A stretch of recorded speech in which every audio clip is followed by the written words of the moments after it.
Right, okay. Namaste everyone. Welcome to Hindumitra Satsang. And today we have our second session on Patanjali Yoga Sutras to be delivered by Dr. Madhavi.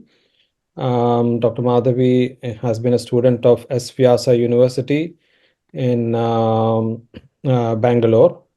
And she's also a dedicated doctor who works at the Visakhapatnam steel plant and also helps with Hindumitra medical camps.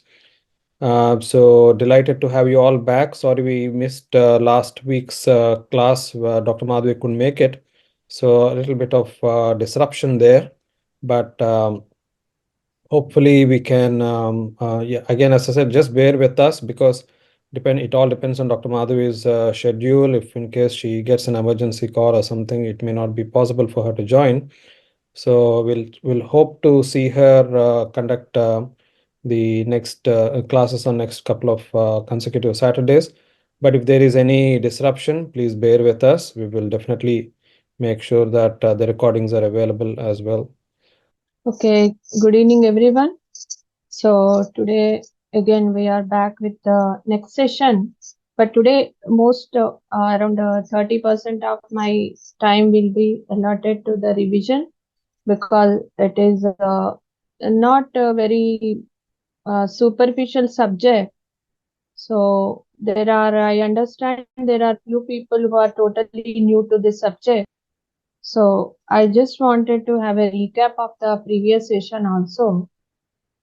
So let me start with the prayer. Yogena chittasya padena vacham malam sharirasya cha vedyakena yopakarotam pravaram munina Patanjalim pranjaliranatosmi. So the definition of yoga, we said yogena chittasya yogaha chitta vritti nirodha. So the modifications or thought flow, having mastery over the mind, thoughts and mind modifications is defined as yoga as per Patanjali. Then how many koshas are described in kosha model? We introduced some kosha model before Five learning koshas, sir. Five koshas. 5 koshas. Okay, thank you. Name the gunas present in the nature. Three gunas. The sattva, rajas, tamas. Yeah, nice. Components of antakarana. It is man, buddhi, chitta, ahankar. Yeah, nice. Thank you. So, the summary of the last session, we discussed about Sankhya model, then Panchakosha model.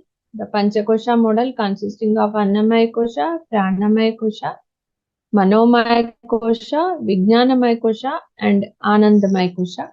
Anandamaya Kosha is the complete bliss or Atman or soul, and different sages described it in with different names.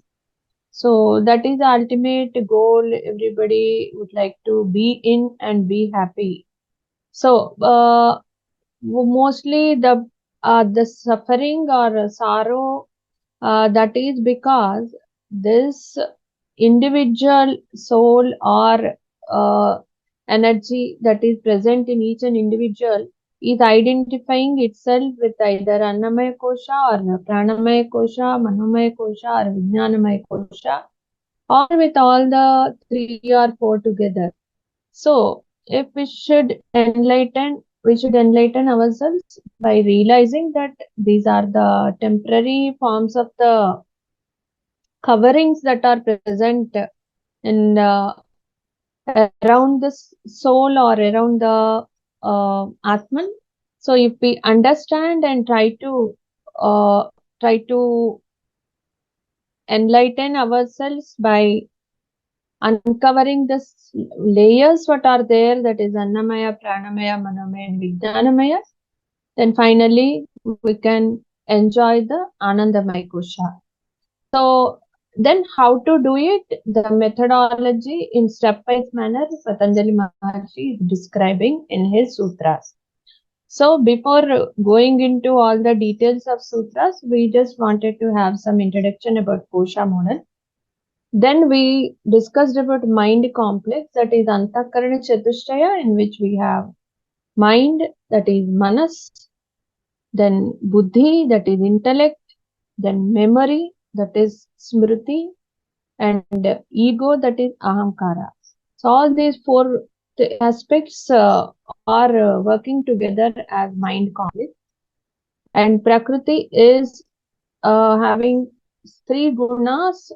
They are working together in a coordinated way, sattva, rajas, and tamas. As the body is formed from prakriti, each and every individual body is also filled with sattva, rajas, and tamas. So that is about gunas. Then, so the finally the definition what we discussed is yoga is gaining mastery over the mind. And we also discussed about Sankhya model. So I don't want to go too deep about Sankhya model because Sankhya model itself is a big topic. We just want to have some knowledge and introduction about Sankhya model. In that, just you please remember that our cognitive senses and instrument of action are born from our ahankara. Ahankara is born from buddhi, that is called mahat or intelligence. So we can understand that, and our body is made up of panchabhutas. So it is also again came from ego, that is ahankara. So what we can summarize or understand is our cognitive senses, our body and instruments of action are from ahankara. So ahankara is superior to these three and intelligence is superior to ahankara. So if we can cross step by step from the influence of senses, from the influence of instrument of action, and from the influence of the bodily what you call consciousness to ego, then going into buddhi, then slowly we can understand the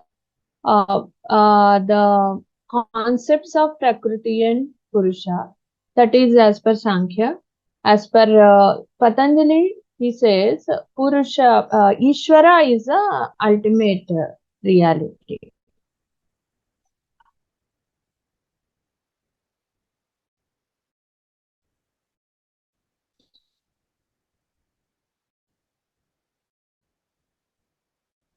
So what we said, yoga is the control of the gross and subtle thought patterns, which are called as vrittis. And whatever the thought pattern we have, we can categorize them into either into a right knowledge, which is we can get right knowledge through three ways, that is pratyaksha, anumana, and agama. That is pratyaksha means you will perceive it with your senses. Anumana is by logical thinking. Then agama is by either experts who have already worked on it in a detailed way. So we can take their knowledge as it is, even though we have not perceived with our senses. That is agama. Then wrong knowledge, that is viparyaya. So this is, we feel that it is a right knowledge, but actually after analysis we can make it as a wrong knowledge. And now I remember one of the participants was asking about the social media and social network information, into which category it falls into. So most of it is comes under viparyaya, because see in pramana, the pramana is the right knowledge, as we said. When you perceive a thing through your senses, that is a pratyaksha pramana. That means the actual senses through which you can perceive, if you perceive it through that sense, then only it becomes pramana and pratyaksha pramana. Means I can give you one example. Suppose there is a gulab jamun placed in front of you, and if you eat it and perceive it through your taste sense and feel it, it is very sweet, then it is a pratyaksha pramana. Suppose you are watching it when somebody is eating, or in TV, or in any network, social network, somebody is eating as if it is shown that somebody is eating on the screen, and they are tasting it and telling you that it is wow, it is very sweet. That may be a sweet, or they may be imitating as if they are eating it. So you cannot say that it is a right knowledge. Most of the time they are imitating and they are telling us they are doing it. So it cannot be a right knowledge. So you can put it under viparyaya. And suppose it is agama, or suppose you attended a meeting, there one scholar is talking and you are directly hearing it. So you are using your ears to hear a knowledge. Because he is a scholar, you can take it as a agama. Suppose same thing you are watching in a TV, there also you are using your ear only, and the person is an expert, then you can take it as agama. So some categories of information, they fall under viparyaya, and if the same sense organ is used to understand the information even through a screen also, then you can take it, because only either visual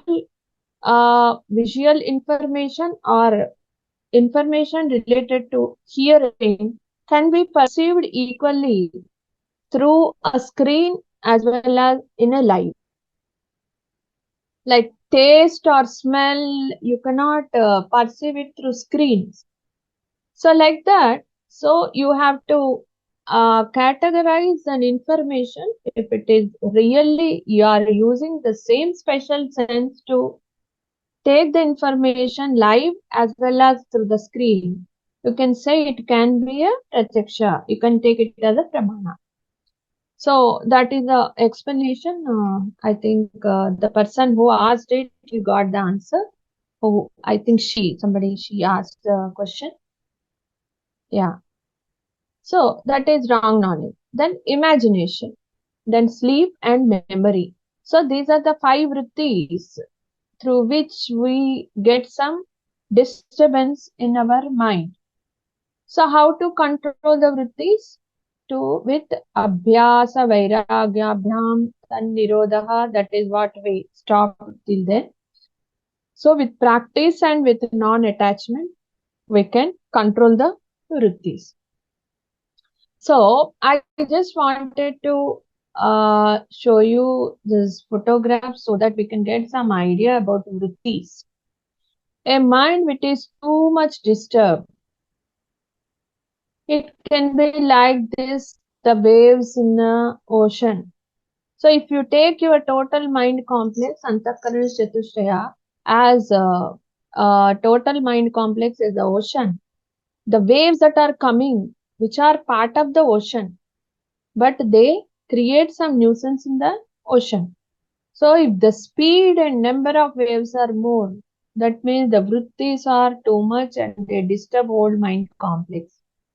So that is what Patanjali says, you have to control the vrittis. So when the speed and number of thoughts waves are reduced, the ocean will be little bit calm. So that is how we have to control the controlled and moderately controlled speed or number of thoughts are there, the mind will be like this, little bit calm.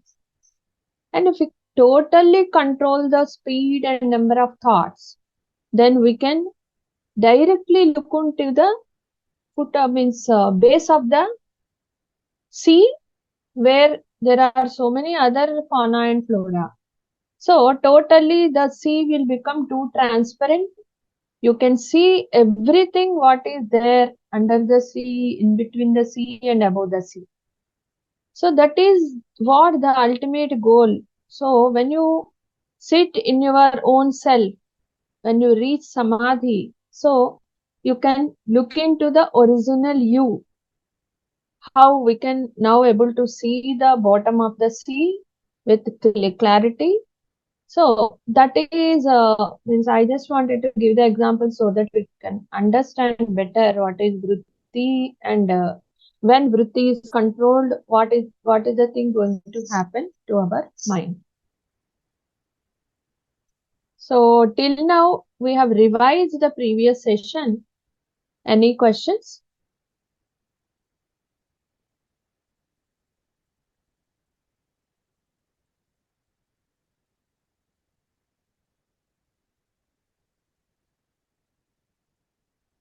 Shall I continue? Yeah, that I think it's best to continue. Yeah. Yeah. Okay. So now this is the what is the explanation given by sage Patanjali, how he defined abhyasa, and what are the things we have to look at. Suppose if we say something, the practice is really an abhyasa. So what are the qualities of a perfect abhyasa? So abhyasa practice means tatra sthitau yatna abhyasa. That means choosing and applying the effort and doing those actions that bring a stable and tranquil state. So what are the practices we have to practice, and what is non-detachment? What are the practices we will discuss later. So what is a practice? How we define a practice, first we should know. So we should practice those things which are really required for our goal, to reach our goal. So choosing a perfect thing that to be practiced, and putting our effort to continue the practice so that we will become more stable and tranquil state. Then, so how to do it? Satu dirgha kala nairantarya satkara sevita drudha bhumihi. So the practice can be perfect when it is done for a long time, dirgha kala, without a break, nairantarya, all the time. Satkara sevita, that is sincere devotion. And drudha bhumiki, drudha bhumiki means very firm in practice, not to get disturbed with any other things. So the practice will be a perfect practice when it is done for longer time, without interruption, without a break, with sincere devotion. Then the practice becomes firmly rooted, stable and solid. So we can apply this to anything, not only for meditation or for yoga practice. You can apply this to any practice. Suppose you are learning some new thing. So if you're really interested in that, you have to do it in this way. Suppose somebody is interested in music, they want to learn music. So you have to do any practice if you want to learn some new thing or acquire knowledge. The practice should be like this. Then simply doing practice will not work. We should have vairagya. Actually, vairagya word is maybe sometimes taken in a wrong way. Vairagya means leaving everything, not doing anything, not taking any responsibility, not showing interest towards family matters, worldly matters.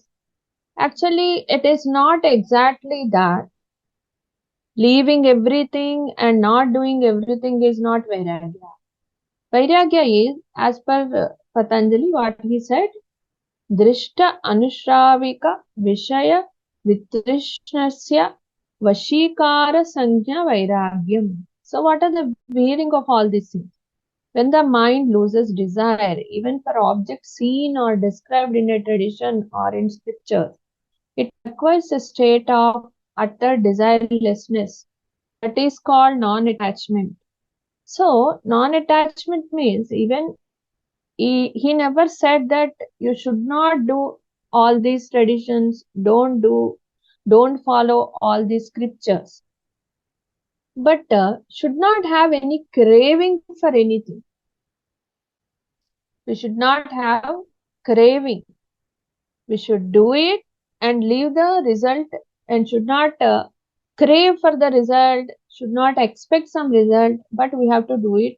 That is what in Bhagavad Gita, Bhagavan Sri Krishna also says. So, doing our action without having any control over the result and not expecting the result as per our will and wish, but we have to do our best. So, that is what Vairagya. So, when we are doing a practice, so if you have this Vairagya, it will it will give rise to the firmness in the practice, because we are not thinking about the result, we are not expecting anything from that, but we are just trying to go on practice it, so that whenever we get some interruption also, we will not get disheartened with that, and we will continue our practice. That is what the explanation given for Patanjali Bhashyas is, in that it is mentioned like that. So again, so to fulfill any practice, we need both Abhyasa and Vairagya. Both the things together only, we can balance our practice and we can reach our goal. So, it is having an attitude of persistent effort to attain and maintain a state of stable tranquility. To become well established, this needs to be done for a long time without break. So, the Vairagya, how Vairagya is helpful in that. So, the essential companion is non-attachment, learning to let go of many attachments, aversions, and fears and false identities that are clouding the true self. Practice leads you in the right direction, while non-attachment allows you to continue the inner journey without getting sidetracked into the pains and pleasures along the way. So, Vairagyam will make your personality let go. So, when you have some pain, okay, I will bear it for some time, but I should not stop my practice. When I got pleasure, yeah, I'm getting too much pleasure, so if at all I continue, I may lose the pleasure. So let me have this pleasure and be happy with that. So that also will not be there, because when we are practicing this, the meaning of this word you can understand when we talk about siddhis. When we are continuously with too much of dedication practice yoga, a person can get some siddhis. So, what Patanjali says is you cannot stop once you got siddhi. Actually, there are some interruptions. So, you should not get attached to those siddhis, and you should not get disheartened or feel pain when you got negative interruptions. So, either pain or pleasure, you have to take it equally and you have to continue the journey. So, that is the meaning of non-attachment. Okay. Now, before going to the next the sutras of original practice. So now we learned in the previous slide about Vairagya, Abhyasa and Vairagya. So what are the Abhyasas, what practices we have to do is that is called Ashtanga Yoga. That is the main heart of Patanjali Yoga Sutra. So before entering into Ashtanga Yoga, we just have to have some foundation about law of karma and origin of karma. so that if we can understand the significance of step-by-step approach of Sage Patanjali in Ashtanga Yoga. So how we act, any act, how we start taking some action or doing some work. So any experience we get, how we get experience when we use our special senses and view this world. We get some experience, we get some knowledge about the world. So whatever knowledge we got, it gets imprinted as impressions in the mind, right? So similar group of impressions. See, this is not only in this birth. These impressions may be through several births what we are coming across. So the similar type of impressions together, they form into tendencies in the subconscious mind. The impressions are called samskara, and similar group of samskaras put together, they may form into some tendencies or urges or desires at subconscious level. They are called vasanas. Tendencies create thought patterns. Thought patterns leads to action. Action gives new experience. So we can explain it by giving some example. Suppose some people love music, some people love some art, some people like dance. So these things, when you take a small child, some children, whenever you are on TV or on some radio or something, if there is some music or some melodious music is coming, right from at the age of 1 or 2 they'll start humming something like that, they'll start. So then you will understand, oh, my child is having some interest towards music. Till then, you have not made them acquainted with music or something. They got attracted towards music without imposing any type of knowledge about music. That means they got some vasana, habitual urges or desires or habitual patterns or tendencies, what you can say, in previous janmas. So, and you also can explain this. Some people, they are like child prodigies. So you will just make them start learning something. They will what you call, they become scholars at the age of 10, at the age of 5. They'll become scholar. They can catch everything very sharp. So they have very strong desires or urges in that angle. So, like that, every person will have some strong or a moderate or weak vasana.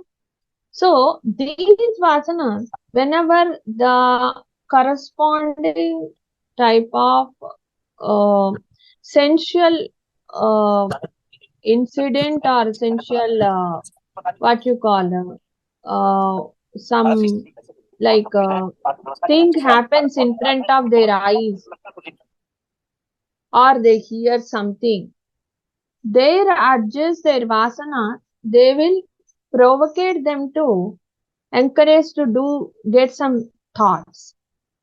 Suppose a person is very foodie. Whenever they talk about food, they'll get desire and urgently they have to eat that. So that means they have a severe, strong urge towards some food item or sweet or something. So even if that food item is not there in their house, immediately they run away and they will purchase it and they'll get it and they'll eat. So that strong avasana of that food is there in their mind. Suppose that type of asana is not there, that person, even if I talk about some food item or somebody he hears about that food item, there will not be much reaction or response from that person because he is not having that type of vasana in him. So like that, in day-to-day life also, these tendencies, they will be pop up whenever there is a favorable condition in the outside world, and they will provocate some thought patterns in the mind. Then that thought patterns will lead to some action. So again, that action, whenever we did some action, we get some experience. Again, some more vasana, some more impression, so some more samskara. Then similar type of samskaras will lead to again vasana. So it is a continuous cycle of impressions, then urges, then thoughts that are vrittis, then leading to karma. So this is the origin of karma. Then law of karma. So whenever there are vrittis, they will provocate some action, right? That is what in the previous slide I will show you again. So here, whenever there are urges, we get some thought pattern along with the sensual information what we get in the external world. These vrittis will provocate us to do some action. So in the next slide, any deliberate action may be a positive or negative, and it gives to two results. So whenever we do some action, it can be a positive action or a negative action, and it gives two results. So some part of the result is visible immediately outside, and part is not visible and it is stored. It is stored. So it is like a balance, bank balance or fixed deposit, it is stored. So the visible result is called Drishtaphalam, the invisible result is called Adrishtaphalam. So when the action is good, the positive result is positive Drishtaphalam, and the invisible balance that is there, that is called Su-Adrishtaphalam or Punyam. So when the action is negative, we get again one visible and non-visible phalam. The visible phalam is negative drishta phalam, and the invisible balance is dur adrishta phalam. That only we usually use the word duradrishtam. Duradrishtam we say. Maybe previously when I have not acquainted with this knowledge, duradrishta I know, but it is got this much of background that I do not know that time. So that is we call it as papam. So any action has got, it may be a good one or a bad one, but either of these they have two results. One is visible result and another is invisible result. Visible positive result or invisible positive result that is stored in a bag. The bad one also with visible result is it is over, and the backup invisible result is called papam. So coming to where they are stored and what they are called.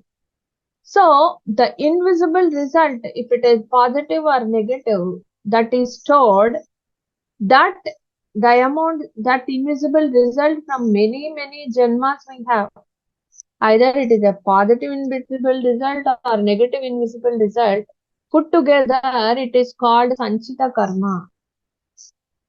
So the net balance for an individual when the person is born, the net balance what they have is sanchita karma, and the invisible phalam gets fruitified and it is considered as fruitified portion of sanchitam. So the invisible, that is the net balance, is sanchitam, and the previous sanchitam, part of the previous sanchitam may be fruitified in this janma.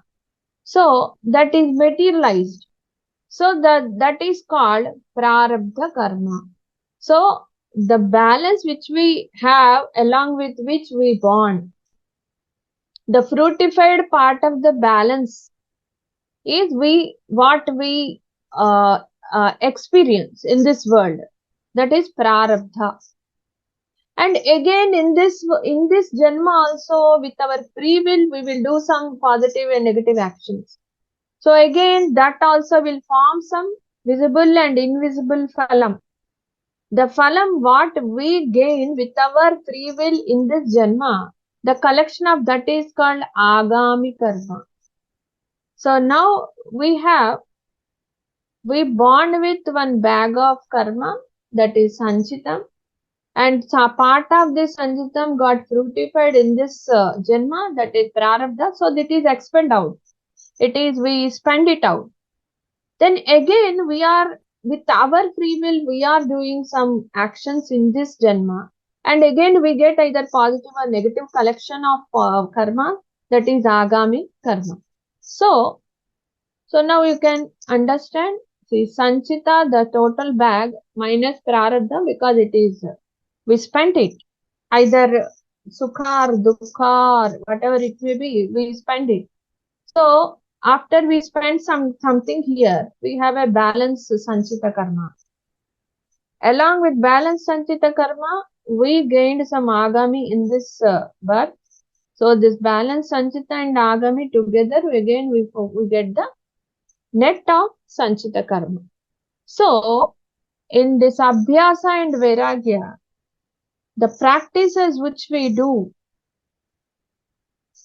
they will mold us or make us, prepare us to do more of positive agami karma, less of negative agami karma.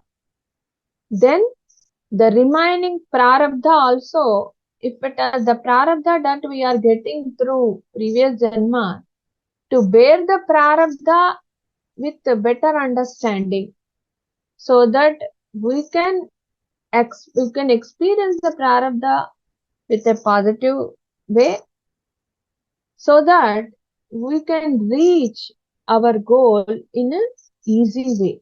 So we should learn about these concepts, so that why Patanjali Maharshi has given the 8-step Ashtanga Yoga, so that these concepts also will get into through this, by adopting those steps, we can get more of positive agami, so that our total bag of sanchita will become positive, and whatever negative is there, that is also spent, and we will be left with very less of sanchita, so that we can reach our ultimate consciousness in an easy way. So the concept of law of karma and how karma is originated, the summary is, my present situation is the result of my past action. Where I have born, what is my educational status, how I am studying, how I am getting some things without my effort, how my luck is playing, how sometimes we get some extraordinary help without our efforts. All these things are because of my past actions. And sometimes I meet with an accident without my fault. I get some cards from somebody, or without my fault, I will be, means, I may suffer because of somebody making me suffer without my fault. They may be blaming me. All these things, why all these things happen? This is because of my past situation. So my future situation will depend on my present action. So I understood that I can influence my future. So if we get this concept very well, many times what we feel, why me? Why I am only blamed? Why all the bad luck comes to me? Why that person without effort he got into such a big position? Why even in spite of too much of effort, why I am like this? Why I am not getting promotion? Why the other person without having much hard work is getting? All these questions can be answered with this. So some of the vrittis we can control by understanding this concept. Yeah. Any questions?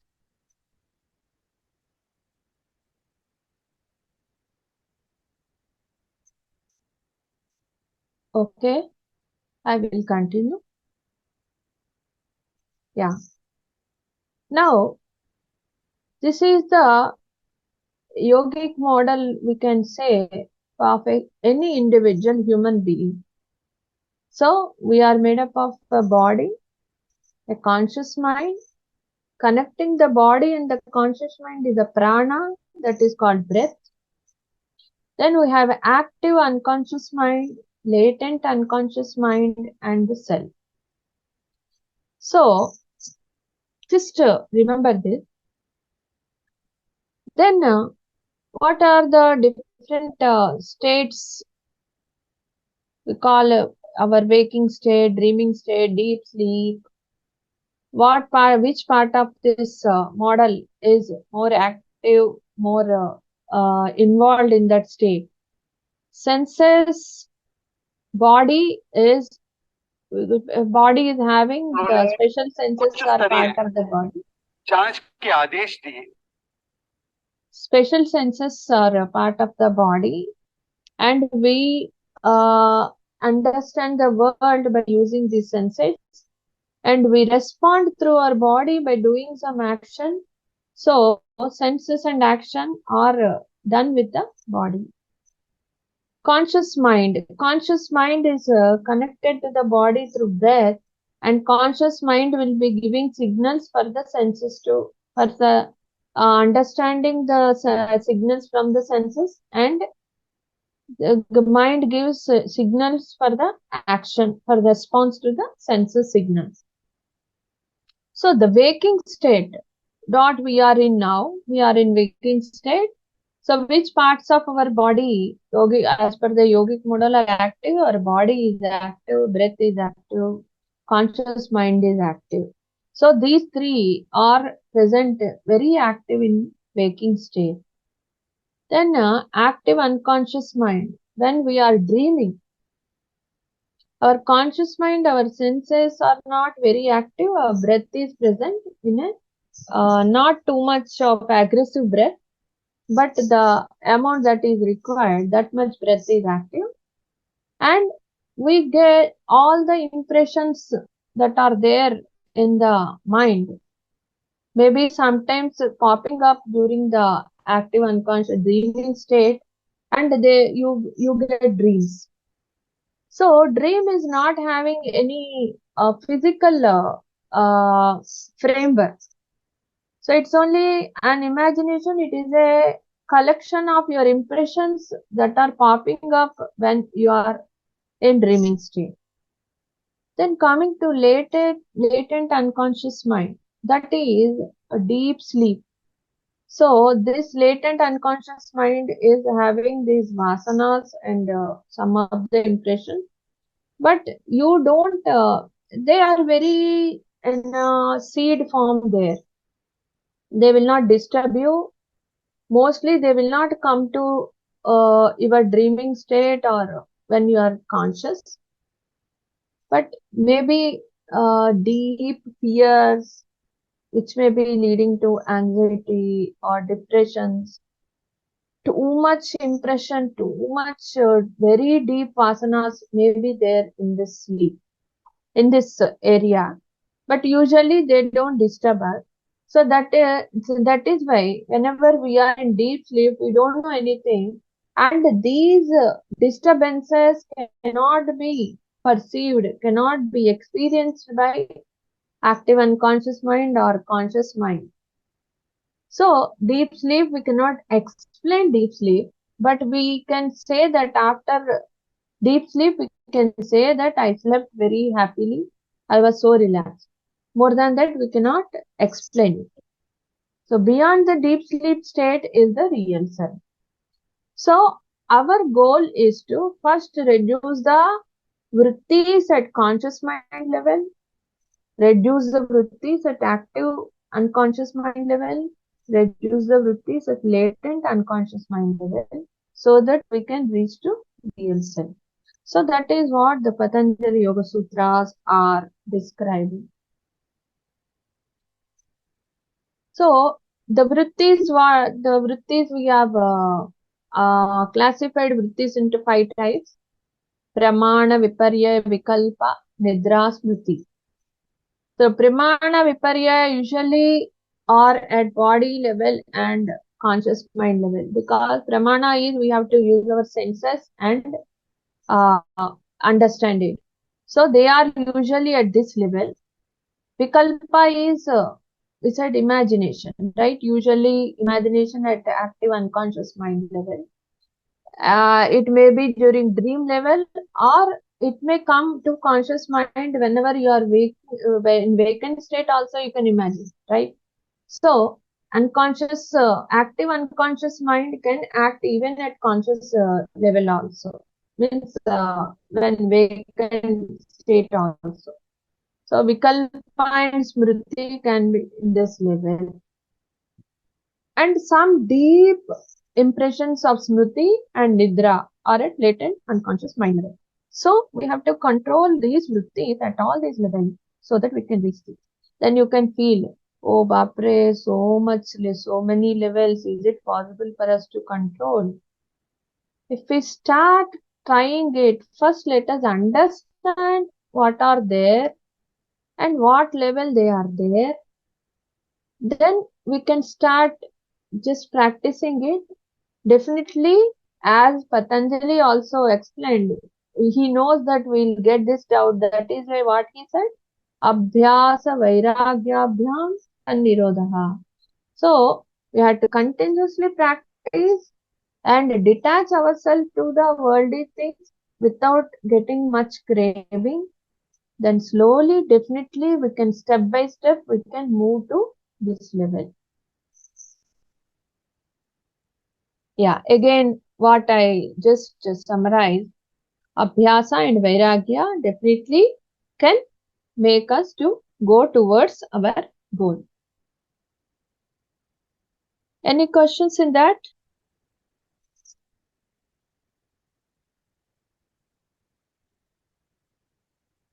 Okay.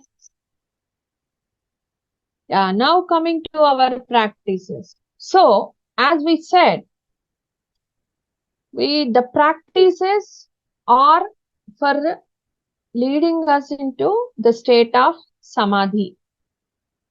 So, what are the step-by-step practices? The first step is Yama, second is Niyama, third is Asana, fourth is Pranayama, Pratyahara, Dharana, Dhyana, Samadhi.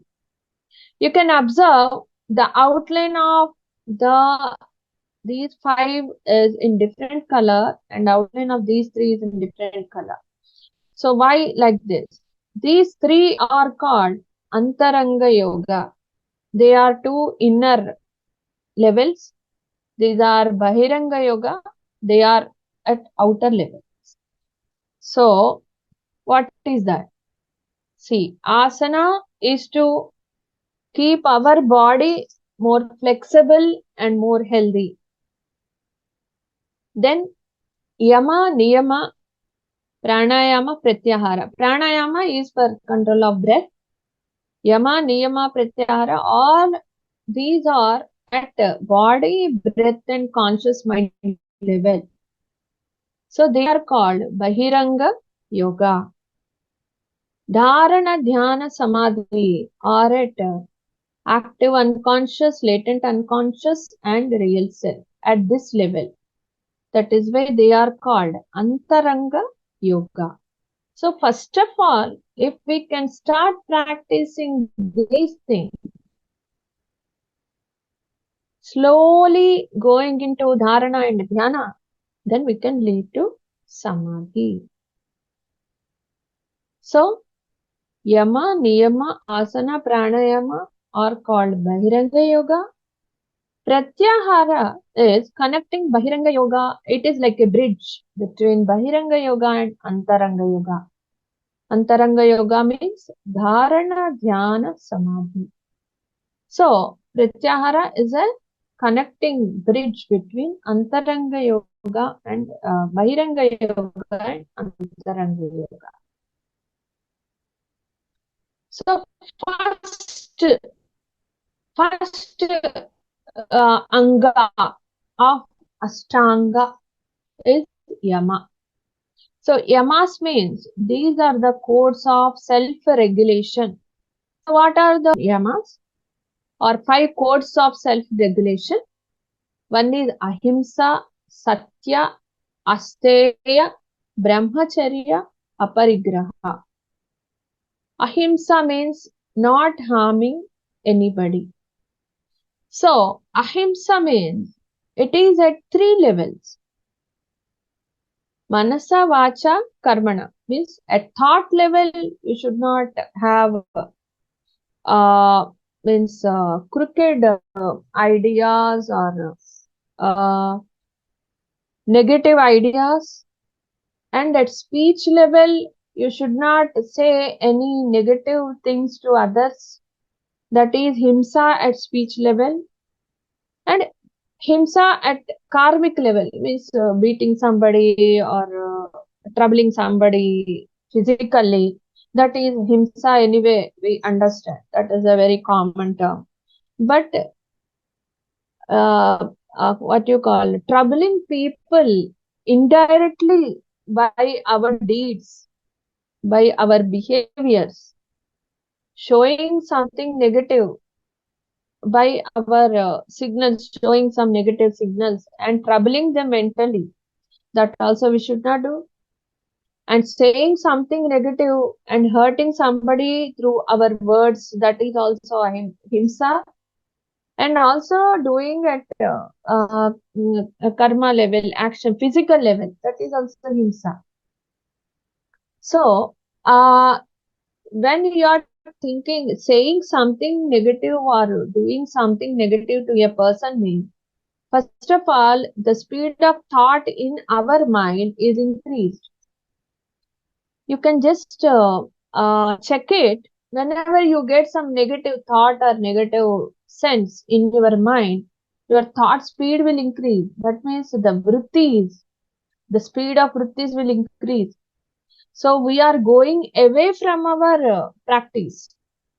That is why Patanjali says ahimsa is the first step you should practice, so that the speed of your vrittis will be slowed down. Then satya, truthfulness, and always talking truth means you are straightforward in your feelings. And truthfulness means, suppose you are saying something no asatya also, the attitude and your idea behind saying something should be truthful. Usually we doctors, suppose a person is suffering with cancer, that person is mentally already weak and he is having some other issues and he is a very anxious guy. He gets anxiety even if he gets some fever also. If that person is so sensitive guy, we never usually we tell them, no, it is a small tumor. We can treat it so that you will get relieved of.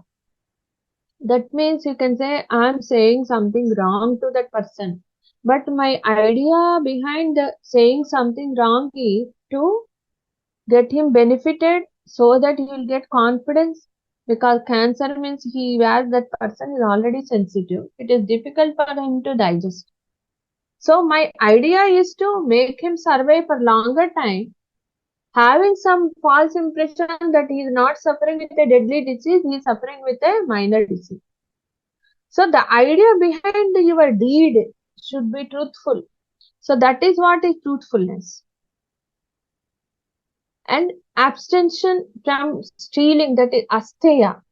This is also again stealing some money from somebody, stealing a book from somebody, or stealing some ornaments or something like that. That is not only stealing. If you are stealing somebody's idea, that is also asteya. It usually, many times it happens. Somebody gives an idea in a meeting. One person will absorb that idea and he will implement it, and he will own that idea, and he will never reveal that it is not his idea, somebody else's idea. So that is also should not do, because it will create some disturbance in the mind. Though that person is saying taking credit that it is his idea, But his mind will be saying, no, no, you are doing wrong. That is wrong. You are saying something wrong. You know that this idea is not yours. This idea is somebody else. So that disturbance will make you far away from your sadhana. So these are the basic things. These are all very much required to keep our mind very calm. Then walking in awareness of the highest reality, brahmacharya. Brahmacharya means Brahman. Brahma means you can say it is God or soul or consciousness, energy, spirit, whatever you can say. Going more closer to that. That is Brahmacharya. So when you are too much materialistic, you are mostly away from it. So now what we are doing? We are learning something about yoga, something about consciousness, something about Brahman. So now we are just getting some awareness towards the highest reality. So this is also, we can say, it is an activity towards Brahmacharya. Non-possessiveness or non-grasping with senses, aparigraha. As we said, it is aparigraha means not not going towards what the senses say. So say that means you cannot take it as a literary meaning that so my eyes see, so I should close my eyes. My ears hear, so I should close my ears. It's not like that. So anything the senses are used to grab you away from your reality, you control that. So suppose you are watching too many movies nowadays. I got addicted to movies. So you are watching too many movies. So it may be really disturbing you and it is disturbing your concentration, and sometimes a person may be getting headache, but he got addicted. So what he should do? Start looking at some movies which are really cooling and calming your mind, not increasing the speed of your thought, or which are not more violent in nature. Nowadays, many movies are showing lot of violence, a lot of negativity, lot of hatred. So just try to avoid those type of things and try to look into more something spiritual or something making your mind more calm. Art, some movie related to some art which you like, or something related to the consciousness or like that. So whichever is making you more calm. So you are moving away from a unwanted and which is creating a nuisance to your mind, and you are going towards a calmer mind. So slowly like that you have to move towards the right path. So that is aparigraha. So moving towards a right path and controlling your senses, going into a wrong path. So in that way you have to take it. So as I said, ahimsa, non-violence, your speech, your thought and your action. Truthfulness is godly. So truthfulness, satya. Asteya, not capturing somebody's ideas or stealing something from others. Brahmacharya is moving towards the Almighty and towards the knowledge of divine. Aparigraha, bringing your senses towards the divine and just slowly bringing them inwards rather than outwards. Then niyamas. So first one is yama. We finished yama. In that we have 5 aspects. Niyama is this is self-training. So first of all, what are the things we should not do? Then what are the things we have to improve? So this is course of self-training. Shaucha, purity of body and mind. So purity of your body, purity of your thought, purity of your speech also comes under Shaucha. Santosha, contentment. So being happy with what we have and feeling that, yeah, I'm blessed to have all these things, so that it will not be much craving for you to get more materialistic things and going outwards. Tapa, training the senses and austerities so that you will get control over senses. That is tapas. Swadhyaya is self-study. The thing what we are doing now is a swadhyaya and reflection on sacred words. So this is exactly swadhyaya, what we are doing now. Then Ishvara, creative source, a causal field, or God, supreme guru or teacher. So Ishvara, we know, we call Ishvara, I mean, Patanjali calls God or consciousness as Ishvara. Pranidhana, practicing the presence, dedication, devotion, surrendering to the surrender of fruits of practice. So Ishvara is the ultimate thing of the world, of the creation.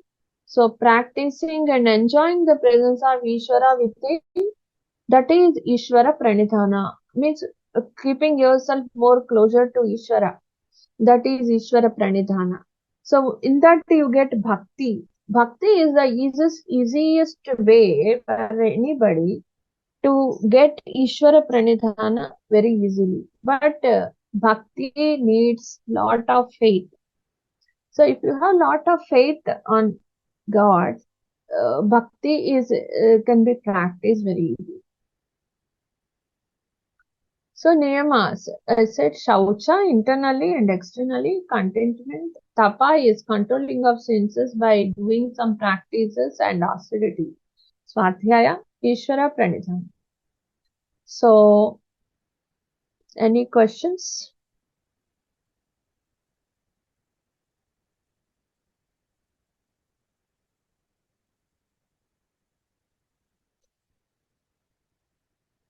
I have few slides. Shall I continue or shall I stop here? Because two topics finish Yama and Nima. I can stop here, otherwise I will continue a few more slides. You can continue, and then we can take questions after you finish. Okay. Yeah. Okay. So then asana. As we said, Yama, Niyama, Asana, Pranayama, Pratyahara or Bahiranga Yoga. Asana is to keep our body more fit and healthy. So asana means sthira sukham asana. So you can steadily sitting in a comfortable posture is asana. Suppose I have some backache, I cannot sit in Padmasana for a longer time. I can sit in Padmasana taking a backrest or putting myself behind, in front of a wall and taking a rest on a wall. So that is Sukha Sthiram Asanam for me. Those who can take, means sit in Padmasana without any support, they are happy like that. That is Sukha Sthiram Asanam for them. So it is not that whenever you have some discomfort, still then you have to sit. That is not asana. So that is a very simple and important definition of asana.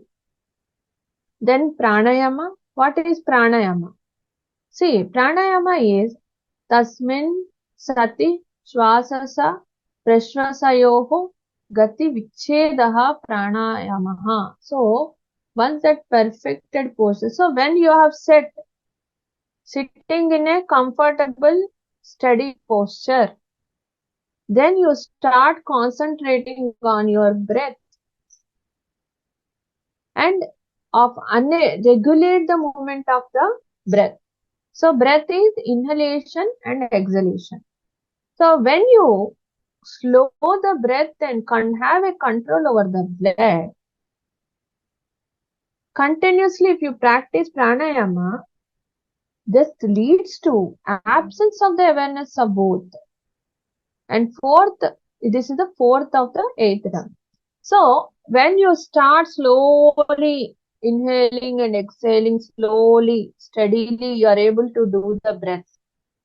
So without your knowledge, without your what you call awareness on the breath, automatically the breath will become regularized.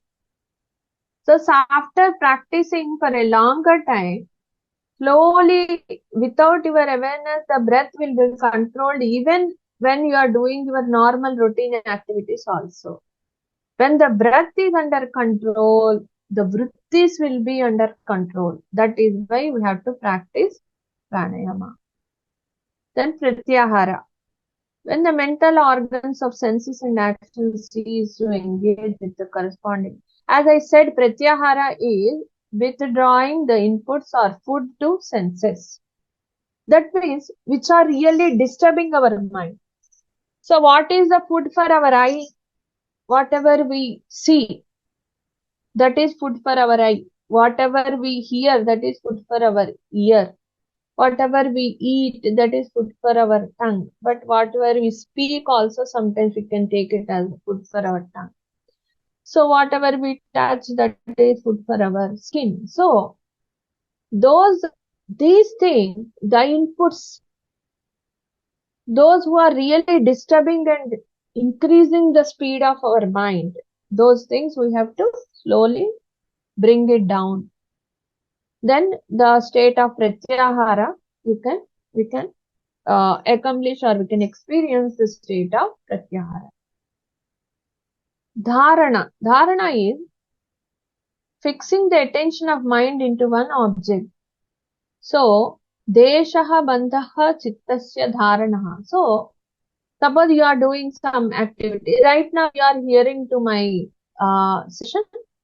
So, totally, if you are able to hear and concentrate without getting any interruption in your mind, without getting any other ideas, that is dharana. Dhyana, uninterrupted stream of that one pointed focus. So, if you are able to sit for a longer time without interruption, then it is dhyana.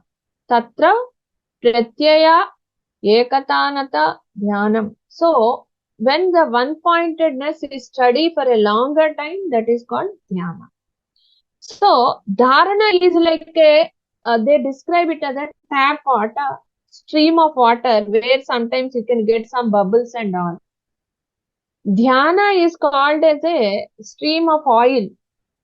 When you are pouring oils on your from a bottle, there will not be any disruption. Oil will continuously, it will be pouring.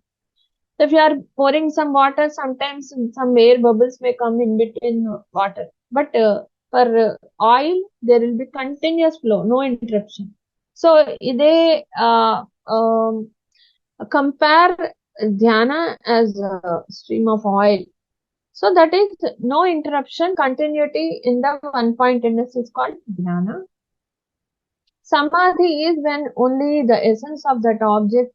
Samadhi, as you know, all the body, the breath, the conscious mind, unconscious level of mind, all are merged to the ultimate reality, that is samadhi.